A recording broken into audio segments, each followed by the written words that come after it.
Among the tragedies of the American bombing of Japan in 1945 was the loss of a painting of 5 sunflowers by Van Gogh, Japan's favourite artist.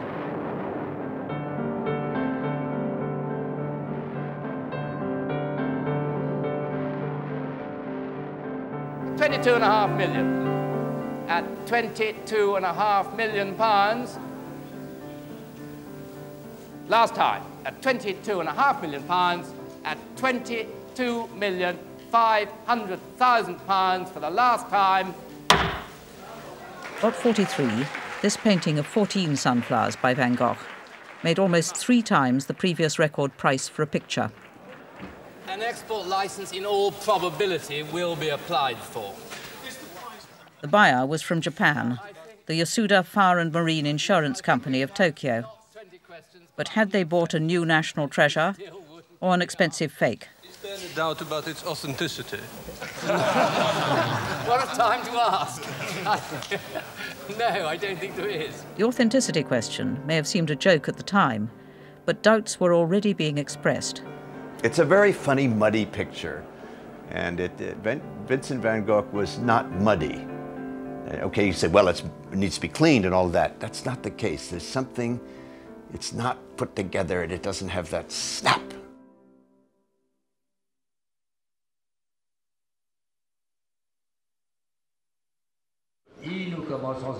The latest fake scandal hit the auction rooms when Van Gogh's Garden at Auvers was put up for sale in Paris. Press coverage of the sale sparked a media witch hunt of suspicious Van Goghs. It had been suggested that the garden was a fake before the sale, but the auctioneers carried on regardless.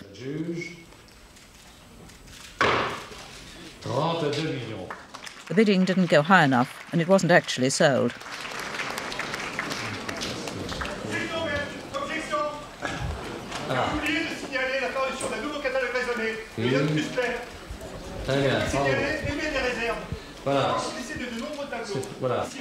Richard Rodriguez, a French lawyer and connoisseur, thought it should never have been put up for auction in the first place. He objected, saying a recently published book doubted the picture's authenticity.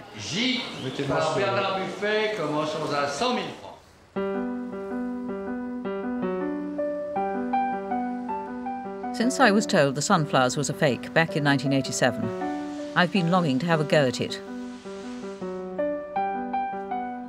As a journalist, fakes have always been my speciality. The Van Gogh fakes were made at the turn of the century, shortly after his death.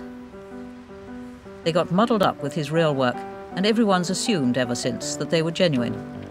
Today, this has produced a fantastic muddle. Estimates of the number of fakes have gone as high as 100. Leading scholars agree that the fakes exist, but they fight among themselves over which they are, and complain bitterly about each other's ignorance in private. The Van Gogh Museum has an embargo on certain family documents. No one has been allowed access to some of the key evidence. Museums and sale rooms hide behind confidentiality clauses. There's just too much money and too many reputations at stake. The case of the Yasuda sunflowers highlights all these problems.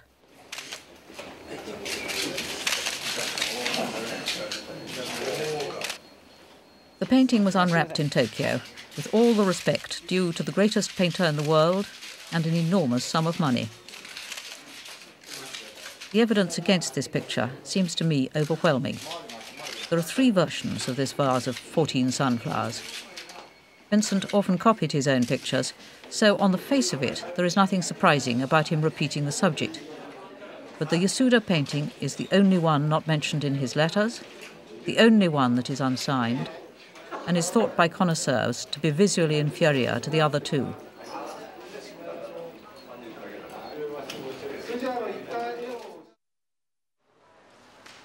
There are no doubts about the version in the London National Gallery, which was painted in August 1888. It was bought directly from the Van Gogh family. The Yasuda picture is a copy of it, whether by Vincent or not. For a period in the 1980s, the Yasuda painting hung on loan alongside the original. Everyone could see it was not as good.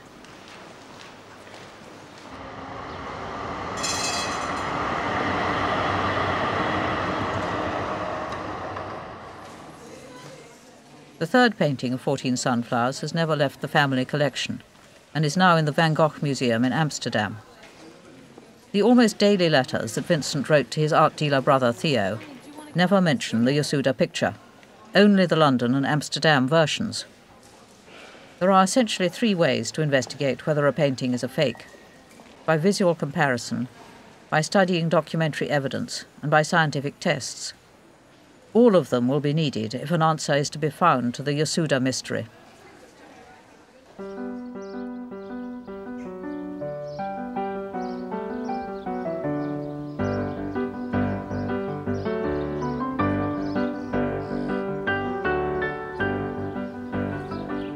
The person who has spent more time than anyone else chasing documentary evidence on the fakes is Benoit Londe. He was not trained as an art historian, but has been working on Van Gogh for the past 7 years. He is convinced that the Yasuda sunflowers is not by Van Gogh. On two versions, there are 3 petals on the flower, the version of London and the version now in Tokyo. In the other one, of Amsterdam, there are 2. So these two are now connected. Now, if you look on the enlargement of the cover of the catalogue when it was sold, the yellow here is put over the brown, which is on the background. And that is true everywhere. Okay? It's not the way Vincent was working, because he was working by colors. I wouldn't say it isn't a fake without having seen it and having made very definite studies about it, but I couldn't be sure. I cannot decide everything for sure. But for me, if you want to decide anything, you should have to do a lot of technical research for the outcome to know exactly what's what. So you don't actually exclude the possibility that this is by a different hand. You just say that you haven't seen it. Yes. And it's a whole puzzle that still needs to be studied. Yes. Yes. And when I got this catalogue, I remember having said to Miss Norman, look, it's a funny thing, I got a special catalogue by Christie of a star painting that they are going to sell, and for me it's a copy done by a clumsy artist.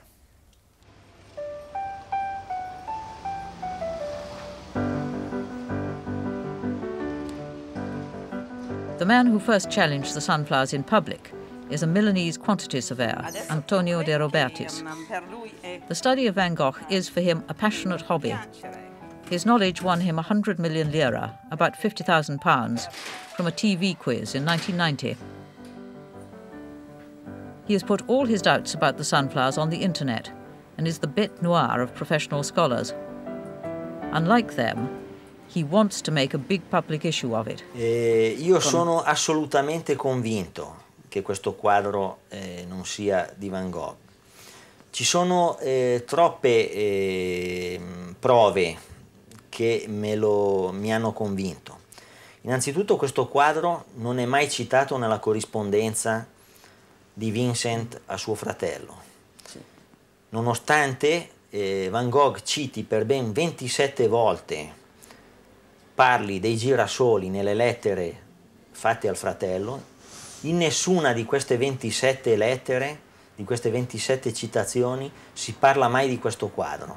I'm very interested in the new theories. I think they're very they're filled with Sherlock Holmes, and we all like a great mystery. We all like a great sensationalist whodunit. But sadly, the stylistic grounds in this case I think could be accounted for several reasons. One, it could be that it was a painting that was possibly more mishandled. The other probable issue is that the sunflowers is a work which we all expect to be brilliant, but it has suffered.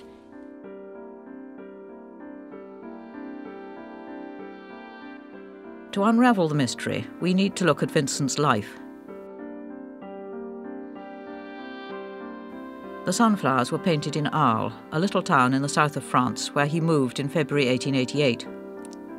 By that time he was 35 and had been painting for 8 years. The son of a Dutch pastor, he had worked in an art gallery, then became a preacher.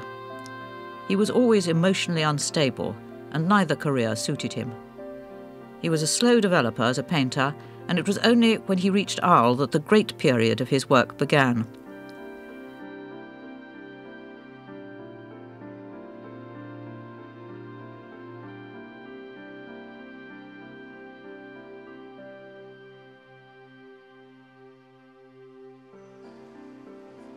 He painted the surrounding landscape and the town itself, particularly the cafe run by his friends the Roulins.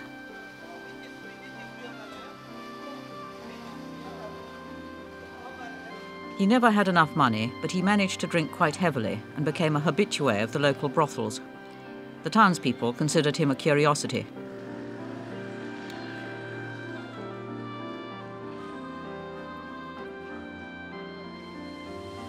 He sent his paintings in batches to his art dealer brother Theo in Paris, to whom he wrote almost daily about his work. The letters are crucial evidence when chasing fakes. Vincent dreamed of bringing other painters to Arles and establishing a studio of the South. He took over half a derelict house known as the Yellow House. Only Gauguin actually came to join Vincent. It was to decorate Gauguin's room in the Yellow House that Vincent painted his famous series of sunflower pictures. I turned to Alain Tarica, the man who had first told me the Yasuda sunflowers was a fake, for a visual explanation of what's wrong with the picture. The one we are going to speak a lot about. He is a Paris art dealer who has a formidable reputation as a fake spotter. Colleagues in the trade and museum curators bring him their problems. He told me that it would be easier to explain if he could show the three pictures together, so we had replicas made. First out of the wrapping came the Yasuda picture, the one Tarica calls a fake. It was followed by the sunflowers from the London National Gallery. The third is the picture from the Van Gogh Museum in Amsterdam. These three pictures have never been seen side by side before. Tarica showed us how the faker had misunderstood what Van Gogh was painting. Here we see, for instance, this sleeve, you see? This sleeve here is made of two kinds of greens, and it's attached normally to the stem. Here also we see the green leaf here, which is attached normally to the stem here. It's made only with one kind of green, but it's still alive. But here it's like if the stem was going through, was crossing the leaf. We have the feeling that the stem is going through the leaf. And this is abnormal in the nature, in the real nature. The leaf doesn't grow on the stem this way. That's another mistake that the painter did while he tried to repeat the image which is there. For instance, here we see the stem here which is broken, you see? And here the stem it has continuity, it's normal, and here also the same. This stem between those two flowers and respecting the life of each of the elements. Here the painter had a problem of disposing the stem, you know, which means that this flower now is holding on a stem which is broken, and the degree of life, I would say, the degree of life, the evolution of life of the flower doesn't correspond to the evolution of the stem. And there are other elements, for instance, in the center flower here, when Van Gogh painted it, of course, the petals are tight to the center part of the flower. If we look at the copy that he did, which is in Amsterdam, we find, of course, the same phenomenon, which is the petals of the center flower are connected to the center part of the flower. If we look now at the Yasuda painting, we see the petals here are not connected with the center part because they are painted with thick impastos. The painter could not handle the thick brushstroke here to connect it correctly with the center part of the flower. He could not paint like that and make all of these mistakes which we have seen, which are clumsy, which correspond to the clumsiness of the handling of thick impastos. And for him, painting with thick impastos was not a way, was not difficult, because it's not that he had learned it some way, that's how he was writing with paint. For all of these reasons, I think that this painting is a fake painting done by a clumsy artist.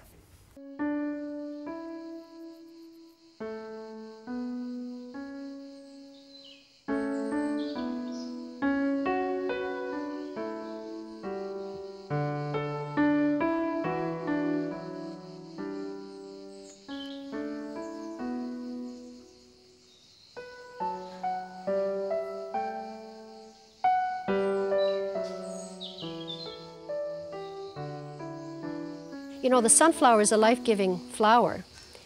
It also produces oil, but it also produces turpentine for painting. It's an artist's medium as well, which I didn't really know about.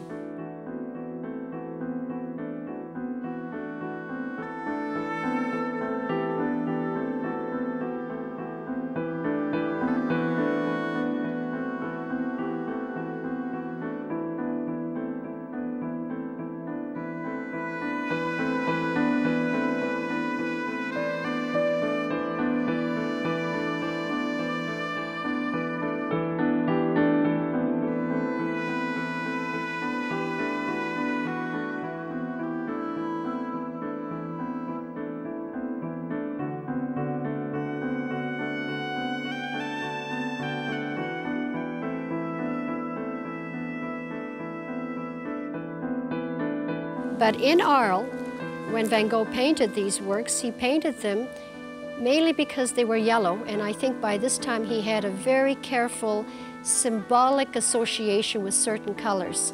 And yellow for him definitely was represented as a life-giving color associated with the sun and nature, but also with love and gratitude. Symbol of life, but also anticipation of Gauguin's arrival, because as you know, he painted these sunflowers for the decoration of the Yellow House.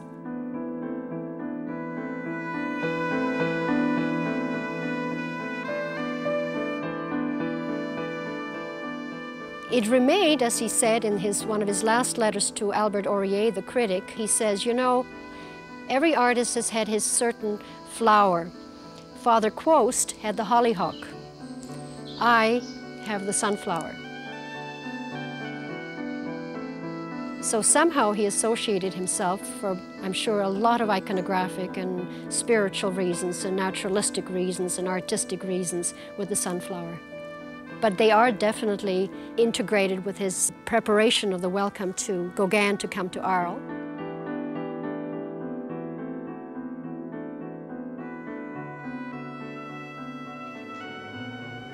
Vincent! Vincent! Ah! Ah! You're here. You're really here. Yes, I'm here. You're a day early. Theo told me you wouldn't come here. Let me take these things. Come on. Come on up, Paul. You have trouble finding the place? Oh, your painting things are here in some canvases. They arrived the day before yesterday. Oh, I fixed this room up for you. Oh.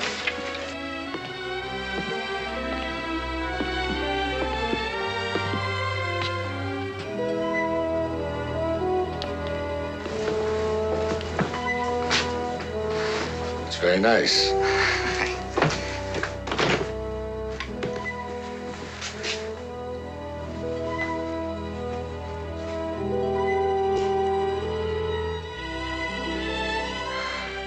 I painted them for you. Well, that's very friendly of you, Vincent.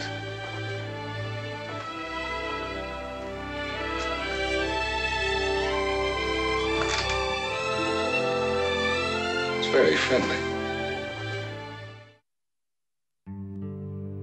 But the stormy artistic temperaments clashed, and famously, Vincent cut off part of the lobe of one ear in an attempt at emotional blackmail. This nervous storm landed him in an asylum in nearby Saint-Rémy. He often painted in the asylum garden, and some of his best pictures date from this period.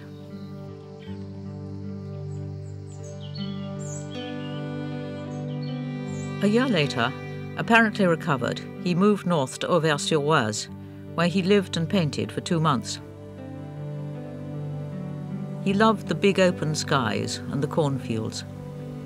But it was a difficult time, since Theo had just got married, and Vincent felt that he was losing his brother's affection and support.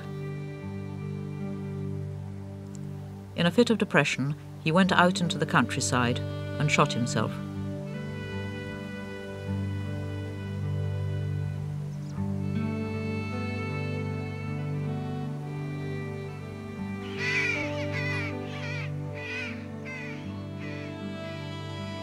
Vincent died after 2 days of agony. He was carried to his grave with sunflowers on his coffin. His brother Theo inherited all his paintings, but shattered by what had happened, also lost his reason, and only survived Vincent by 6 months. They are buried side by side in the hilltop cemetery at Auvers.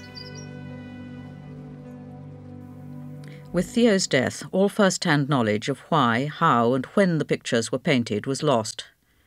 By unanimous family consent, ownership of all Vincent's pictures was passed to Theo's 1-year-old son, Vincent van Gogh. This meant that Theo's widow, Johanna, who was 28 at the time, found herself in charge of almost all her brother-in-law's paintings. And it was this young Dutch woman who put Vincent on the map. She built the Van Gogh myth by laboriously transcribing his letters. Vincent and Theo had written to each other several times a week, and Theo kept all the letters he received. The letters give a vivid account, in words and pictures, of what Vincent was doing and feeling, and of course, whether he mentions a picture and how he describes it is crucial evidence for fake spotters. All the sunflower pictures are mentioned in the letters except for the Yasuda version.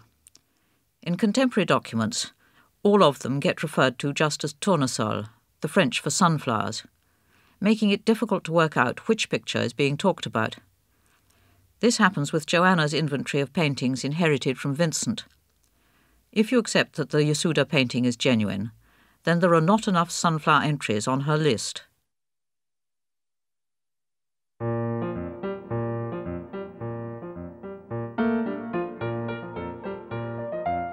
It was the Paris exhibition of 1901 at the Bernheim Jeune Gallery that finally established his reputation.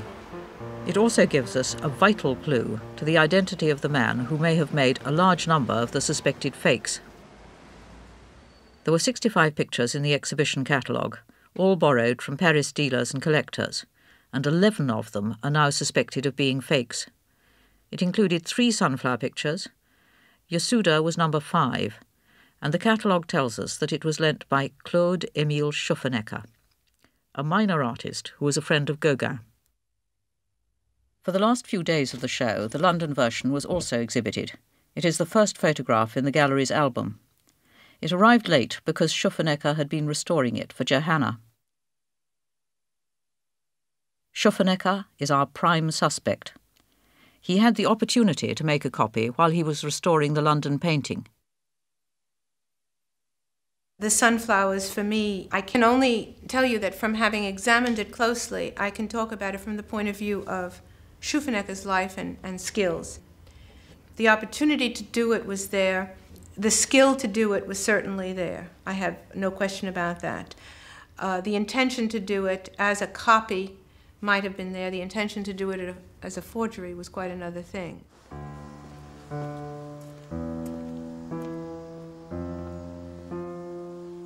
Jill Grossvogel was the curator of an exhibition of Schuffenecker's own work at the Prieuré Museum in Saint-Germain-en-Laye in the autumn of 1996. He had a very good eye. He really was the initiator of the collections of Gauguin's work and Vincent's work at the beginning. He painted in a way that represented his training. His earliest training was quite academic. But he was very open, he remained very open, and so he moved from one pattern of painting into another with relative ease because he was trying to locate his own persona. He was a highly intelligent, and highly cultured, and highly complicated individual. I think he is someone who certainly investigated the contradictions. That is to say, how is it that it was possible to recognize the genius in a work by Cézanne or Gauguin or Van Gogh or Redon, and yet not be able to assume his rightful place alongside these giants. I think this was a major awareness he had all his life. Schufenecker's daughter was to inherit several Van Gogh fakes. Her father had the classic psychological profile of the faker, an artist so bitter at his own lack of recognition that he makes fakes to prove connoisseurs can't tell the difference. In his own mind, that makes him just as good as the artists he imitates.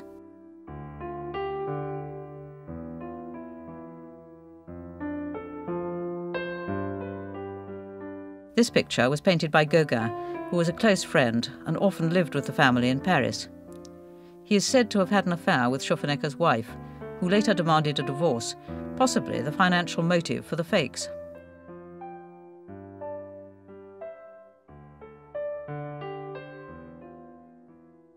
Another suspected fake that has close links with the Schufenecker family is Vincent's self-portrait with a bandaged ear, now in the Courtauld Gallery, London. I think it's an absolute forgery. It's made as a forgery. And it's not only the quality of the painting, which I think is very inferior to the other one.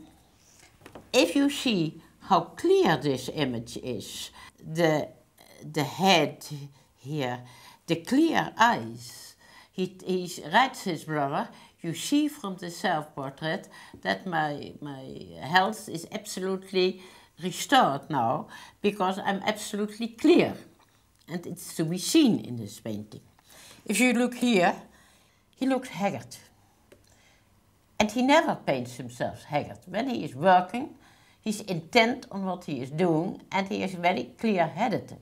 Also, the pinch mouth doesn't make any sense, but there's no pipe to pinch the mouth out. To pinch the mouth there. Idiotic. So if you look at this painting, which is a marvelous painting, you have to realize that Vincent was a true realist. If he painted himself as it was at the time.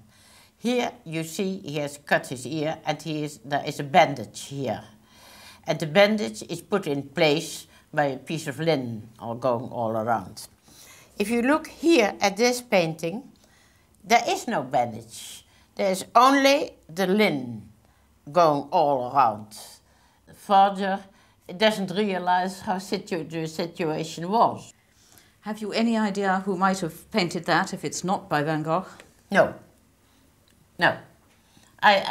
Because forgers aren't used to announce themselves as such.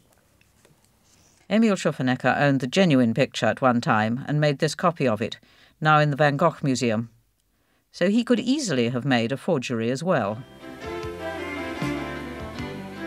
Christie's commissioned a promotional film showing the successful marketing of the Yasuda painting and how they had checked its provenance. They might not have been so pleased to find a Schufenecker inscription had they known more about his reputation. One of the first steps with every work of art that comes for auction at Christie's is physical appraisal. That is incredible. How thick it is. Look how thick it is. Flowers here where the paint really stands out. This rigorous examination of the painting will establish, or in the case of the Van Gogh, confirm, its authenticity. And here the owner's name. Bruxelles, yeah. 184 Mr. Schufenecker. That must be. Scholarly research is vital to sort out what happened nearly 100 years ago. This makes the Van Gogh Museum in Amsterdam and its extensive archives crucially important to all potential detectives. Vincent's enormous popularity, particularly with the Japanese, means that this tiny museum gets 700,000 visitors a year. It is a family museum. Vincent's nephew inherited all the pictures when he was 1 year old. As an old man in 1962, he arranged that the Dutch government would build a museum where the family paintings could hang. They now belong to a foundation, controlled by the Van Gogh family, but funded by the state.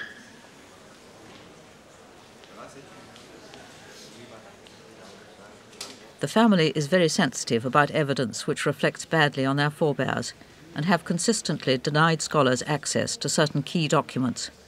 The museum is still a stumbling block to sorting out the fake problem. Now, one of the things that I've been trying to work out is whether it was this sunflower or the London one that was sent to the 1900 World Fair, and that Leclerc had and put into the 1901 exhibition. The museum recruited a new director in 1997, John Layton from the London National Gallery, who is struggling to be more open. But he has to work within the traditional limitations. John, do you feel that you can discuss with us the debate about the authenticity of the Yasuda sunflowers? We have a very clear policy on discussing works of art and the attribution of works of art to belong to other people. And without the express permission of the owner, I wouldn't feel confident or happy about doing that. So I'm afraid not. The museum is currently building a new wing. It is financed by the Yasuda Fire and Marine Insurance Company of Tokyo, out of gratitude for the popularity and profits that the purchase of the sunflowers has brought them. Yasuda has contributed $37.5 million. Under these circumstances, it is difficult to believe that the Van Gogh Museum could give an unbiased opinion on the authenticity of the painting. The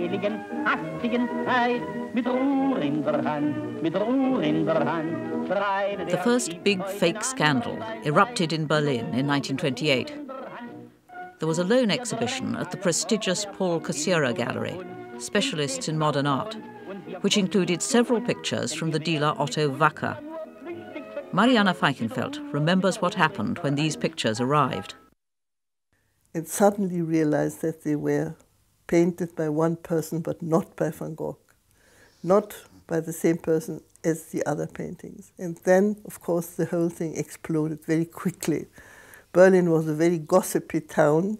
Everybody wanted to keep secret, but it was quite impossible, and came to the press very soon. And people who had bought these pictures brought them to be taken back. And as everybody knows, there were a trial much later. I remember that my husband, his firm, Paul Cassirer, never had bought one of these paintings, but not at all because he didn't believe in it, but he didn't like them. He always said they were dull and without the real Van Gogh coloring, but people bought them after all. One didn't doubt paintings at that time. It was not used that they were fakes. And did you meet Wacker himself? No, only at the trial. I saw him first time at the trial when he told everybody that he was a dancer by the name of Olindo Lovell. I don't know why I kept this name in my mind. I must say it was very exciting because all the famous art historians were giving their opinion and every time changed their opinion. Wacker, who never admitted his guilt, was jailed for 19 months and fined. Some of his pictures had been bought by major collectors. The Cassirer exhibition was to celebrate the publication of the first complete catalogue of Van Gogh's work, compiled by a Dutchman called Bart de la Faye. His book is still the Van Gogh Bible. He started work on it because people were already getting muddled about fakes, and he hoped to clear things up. But the first edition actually contained 33 of the Wacker fakes. 7 years later, La Faye had to publish another book, titled Les Faux Van Gogh, the Fake Van Goghs. It contained the Wacker paintings and many others. Requires a bit of strength. Oops. Gosh, well, I don't dare touch No, that in another case... key. Please, come in. Thank you very much. One of the major collectors of the pre-war years was Mrs. Kröller-Müller, and her museum in the Dutch countryside contains an even greater collection of Van Goghs than the Van Gogh Museum itself. It also contains a lot of mistakes. The curator has had the courage to remove them from the main gallery and tuck them away in store. One rack. Good Lord. So this is a whole rack of Yes. Fake Van Gogh. Yes. I mean, fake Van Goghs. Yes. Fantastic. At least works that are no longer attributed to Van Gogh. To make it a little Make bit more a little subtle. difference, yes. Yes. Yes, indeed. Absolutely. Now this one dates back to the great scandal of the 1920s, doesn't it? Yes. Was it in the Berlin show in 28? Yes, Okay. yes. Many of the problematic paintings are flower paintings. You have little documentary proof about any painting. So this gives a lot of opportunity for people to be creative. And then these two, we're moving right on, aren't we? That's certainly supposedly Saint-Rémy, isn't it? Yes. Can you explain why that says to you that it's not, may not be by Van Gogh? When you see it amongst the other works, it would be easier to explain this difference. So you see it when it's hanging upstairs more vividly than when it's down here? Yes, that's the tragedy with many fakes, that in order to show that they are fakes, you better show them in the real gallery. But after you have decided not to do... then you've taken them out of their yes, context. Yeah. It would be nice if we would have something like DNA for a painting. But something like that doesn't exist.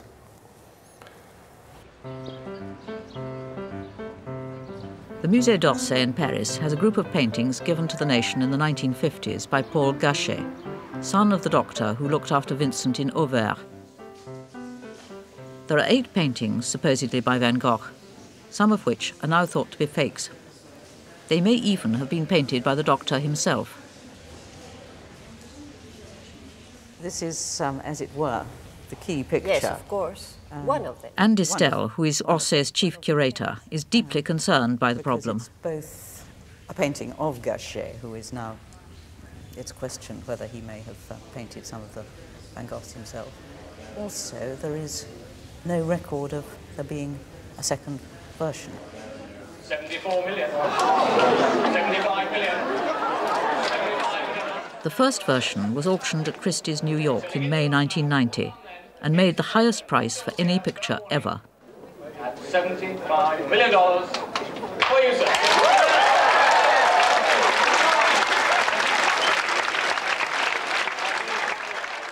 The Gachet portrait was bought by a Japanese billionaire who died in 1996. One of the world's greatest pictures, it has been out of sight in a bank vault for more than 7 years.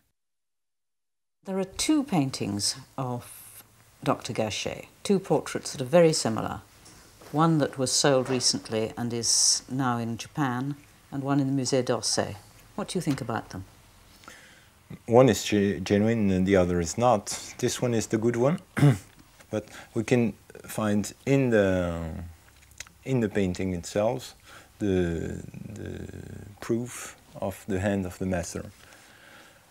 The landscape is mixed to the portrait by the fact the line is quite the same line and the same colors are changing a bit, but they are the same colors coming on it and the same shade. And to make a wedding between the coat of Gachet and the Digitalis, you can see it's quite the same kind of shape 3 times. The coat and the flower. The coat and the flower. There are 2, in fact. And also, this color is the same as that, and this color is also the same. Okay? That all is lost in the copy. If you see this painting in a flea market, you never think it can be a Van Gogh if you don't know the other. Why? The colors are in conflict. So it's aggressive, no melancholy. The head of Gachet is not anymore in the corner, but it's not anymore, or the arm, skinny at all. They tried, you can see, they tried to do it. there is absolutely no reason to imagine that Vincent could have done this thing. And more than that, we know that on 15th of June, there was only one portrait of Gachet, because in the letter he says, I have now one portrait of Gachet. And because it's so far from the work of Vincent, I'm sure it's a copy. In Auvers, Vincent stayed in a little auberge run by the Ravoux family. He lived there for just over 2 months and is credited with having painted 83 pictures, which means more than a picture a day.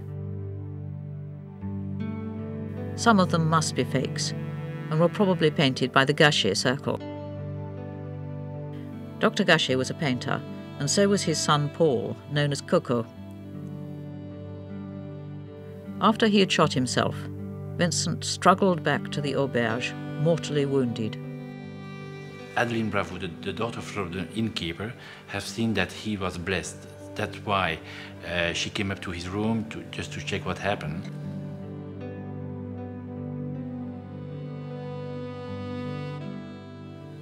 And then they called the local doctor, and the local doctor didn't want to take care of Vincent because everybody in the village knew it was Dr. Gachet who takes care for the painters. So Dr. Gachet came over, and then when he had seen that there was nothing to do, he asked the neighbor, Urshik, to go to Paris to pick up Theo. So Theo arrived at about 12 o'clock, and at 1 o'clock in the morning he died here, in his room.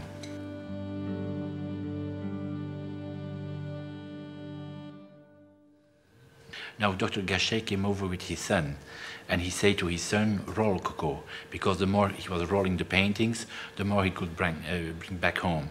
And that's how he got a collection of paintings of Van Gogh, which are today in the Orsay Museum.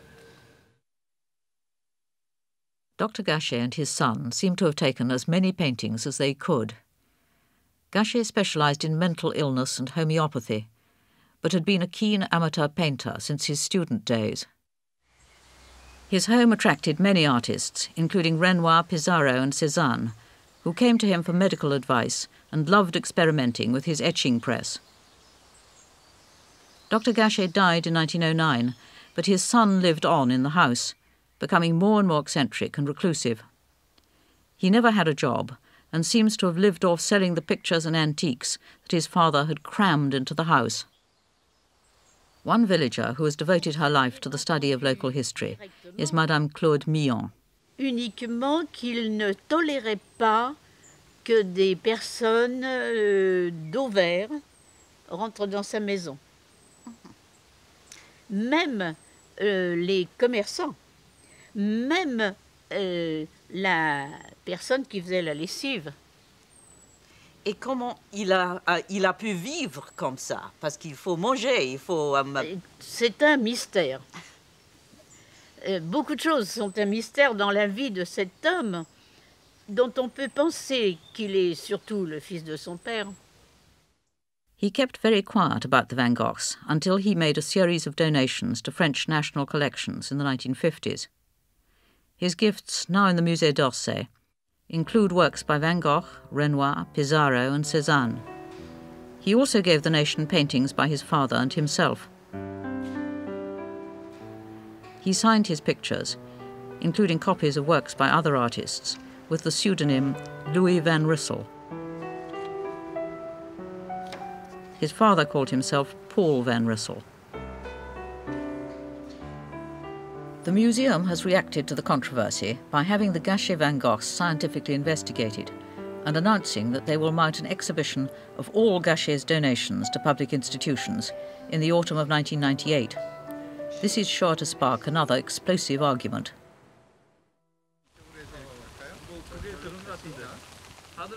You have seen when you walk up to the cemetery, the countryside is exactly how it was 100 years ago. Japanese, they don't come only to visit, but also to bring offers for Vincent. And certain days we just clean the cemetery, and you have a lot of little bottles of sake, brushes, and also a lot of Japanese who die in Japan. Their dream is to be buried with Vincent. So a lot of Japanese bring over the ashes here, and then they put it on the graves from Vincent and Theo. The number of Japanese tourists who come to worship at the Van Gogh shrine in Auvers got a big boost when Yasuda bought the sunflowers in 1987. It will be a terrible disappointment to the nation if they discover their famous sunflower picture is not really by Van Gogh. What do you think Yasuda are going to say if they actually have to face the fact that they are landed with a fake? Oh, I don't think they'll face it. I think they hope it'll go away. I do not think that the people in charge of the insurance company are going to let regiments of experts in to take it off the exhibition and look at it and maybe even do some analysis and so on. I just don't think they're going to do that. I think it would be a very great loss of face. I think the picture was purchased because the only other Vincent van Gogh in Japan prior to the United States firebombing of Tokyo was a sunflowers, which was destroyed. It is said that the painting was relined after its arrival in Japan, which may mean that important evidence has been lost.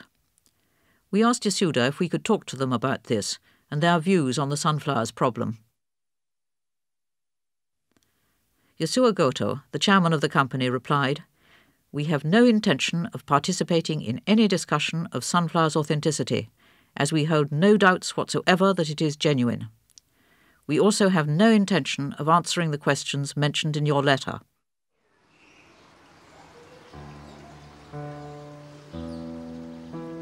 I personally find it impossible to believe that the Yasuda sunflowers is by Van Gogh. There's too much evidence against it. It's not mentioned in the letters or other early documents. It first appears in the hands of Emil Schuffernecker, whose name has long been linked with faking.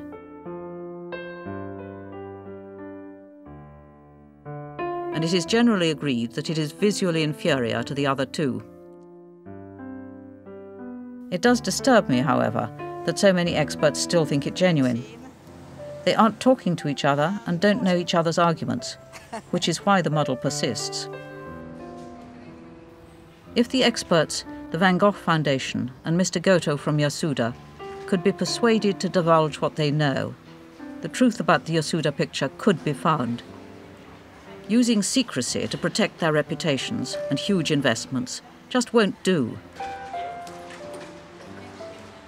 22 million, 22.5 million. Christie's has both money and reputation at stake and has opted for silence. They refused to be interviewed and issued a statement saying, "We see no reason on the evidence so far produced to alter our original opinion that the sunflowers is an authentic work by Van Gogh." £500,000 for the last time. You don't ever get a concert of opinion in art. Very seldom do you get it. And so this, I think, will just kind of go on forever. And since it's not going to ever be for resale, does it matter? Most of us who know Van Gogh, and I think a lot of us do, or profess to know a lot about Van Gogh, know that this very simple man, filled with great humility and compassion for mankind, saw these works as different legacies than financial ones. I think he would be horrified and distraught beyond anything you can imagine to see himself somersaulted to such tremendous value and such crass commercialism. I think it would have been something that he couldn't have ever tolerated.